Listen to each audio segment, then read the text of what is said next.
So far, we have covered tips 1 through 9 for conducting better customer interviews. So tip number 10 is leave your beliefs at the door. This is something I have learned the hard way. Early on, when I was conducting customer interviews, I would ask the customer a question about the problem we are trying to solve. And I would hear them say something I really wanted them to say. So then I would jump in and say, "Oh yeah, that's exactly why we're doing this. That's amazing. I'm so glad you said that." I would have this excitement going, and that would tell my subjects what I want to hear from them. Your job as an interviewer is to gather information from your subject. It's not your job to react to anything they say. Your reaction might sway what you hear from your subject, which defeats the purpose of the interview. It's easy to fall into this trap, especially if you are new to conducting interviews. If you are not sure if you do this, keep an eye out for these signs. Talking over your subjects, asking your subjects questions that gives them the answer you want to look for.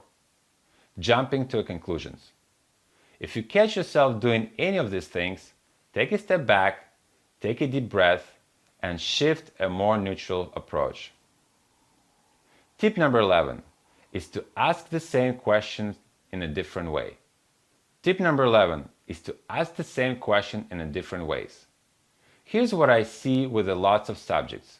They'll answer your questions without fully understanding what you are trying to ask. Ask your questions in a different way, and your subject will think about them differently. That way, you get more accurate information. Take a look at your interview script and highlight key phrases in each question.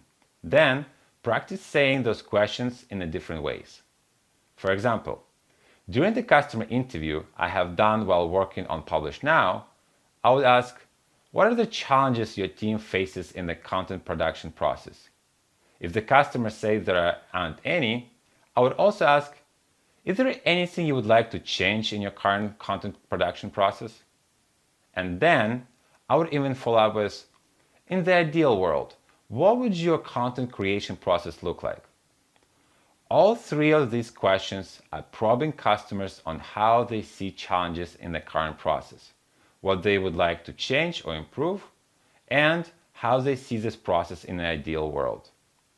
Another good way to fix this problem is to paraphrase their answers back to them. It shows that you are listening, and it also helps them clarify their answers if you understood them incorrectly. For example, a subject once told me that the customer marketing wasn't important to them.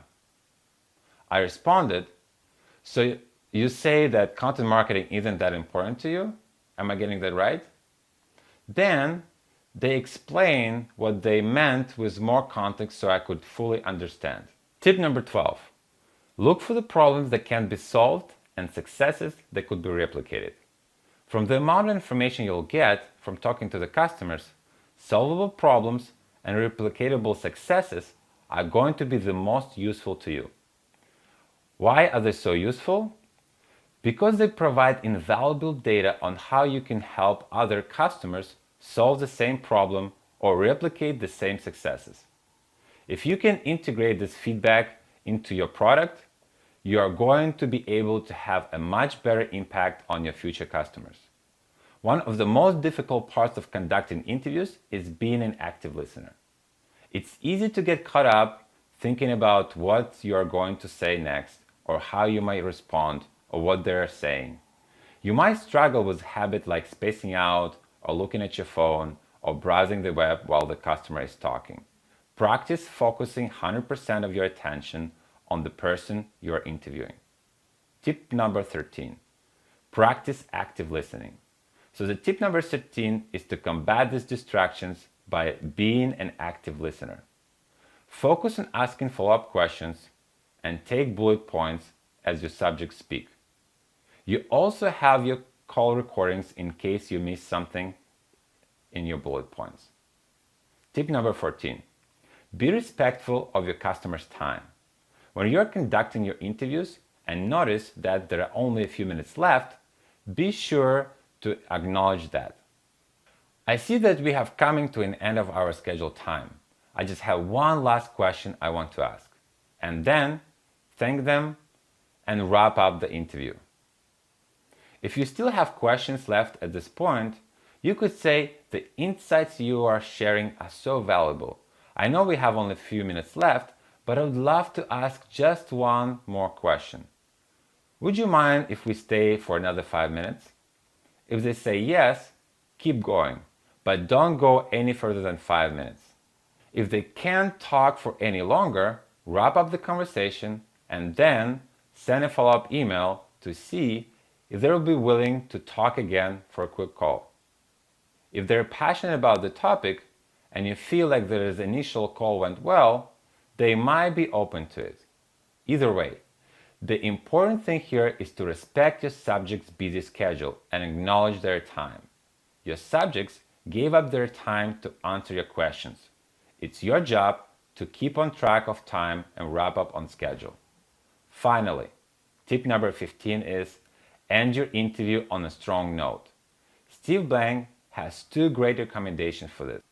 The first is to ask people to connect you to others at the company that we should be talking to. A great way to keep building your interview pipeline.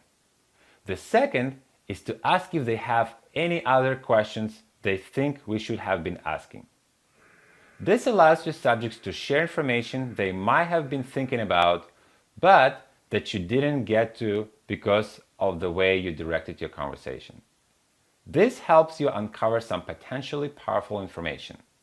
And those are 15 tips for conducting better customer interviews. Let's recap them. 1. Research the person you're interviewing. 2. Make sure your team members are prepared for the interview.